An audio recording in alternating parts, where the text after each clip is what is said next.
On one particular occasion, my daughter was actually spotted by the police in the shopping area, local shopping area, and the police approached her and she fought the police.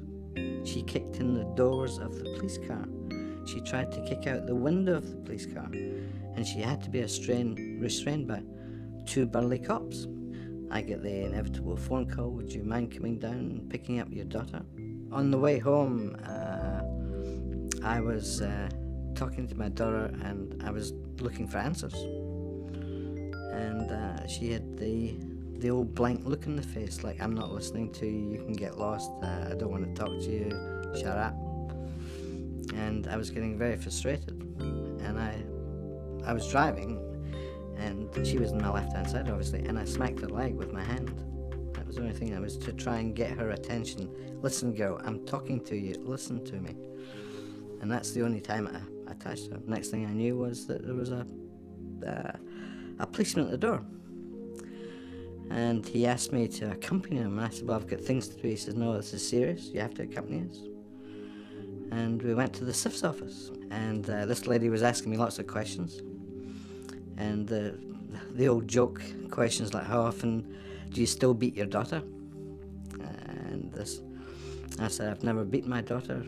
And I said, this is all made up stories. And they told me that I had punched her, I had hit her in the face with a phone book while we were driving home. And it's not something you usually carry in a car as a phone book. We sat there and we got the video interview from the police, and they said they were going to charge me with assault.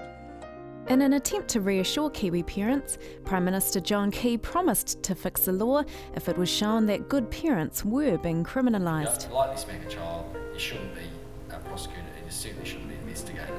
If the law doesn't work and people do start getting arrested or start getting prosecuted, I'm going to change the law. The bill that is there, the law that is there, actually hasn't resulted in good parents facing criminal charges for lightly smacking their children.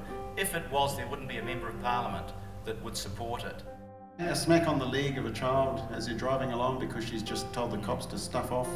Well, I don't think you'd get arrested for that. But arrested he was. And I've got a conviction, and that basically is a conviction for assaulting my daughter with slapping her on the leg with an open hand. Dad is stuck with a conviction. It's going to be on his record for the rest of his life, and only because he cared enough to try and get his daughter back on the right track. John Key is misleading people when he says that they are free to smack their children, continue smacking their children lightly for correction. It's a right to think this is a criminal wrong. Parliament intended to make it unlawful, and therefore if you keep smacking, you've been warned, prosecution is certainly going to be seriously considered. The government's response to these cases has been to commission the LATTA review into the actions of police and Child, Youth and Family. Despite not once speaking to the individuals concerned, the report found that government agencies had acted appropriately. The family's testimony was labelled unsafe. Until I read that report, I didn't even know that I'd punched her 3 times in the head. That had never been brought up in the court. The difficulty for Family First is what all they have is the account of the person who's talking to them, and people aren't always completely honest about the stuff that's gone on. For Mr LATTA to arrive at that conclusion on the basis of that case would mean either that he's being dishonest, which I don't think he is, or that all he did as part of his review of that case was to merely read the original summary of facts or summary of allegations and essentially put aside any professional expertise in terms of assessing the case in terms of outcome and merely act, from my perspective, as a rubber stamp.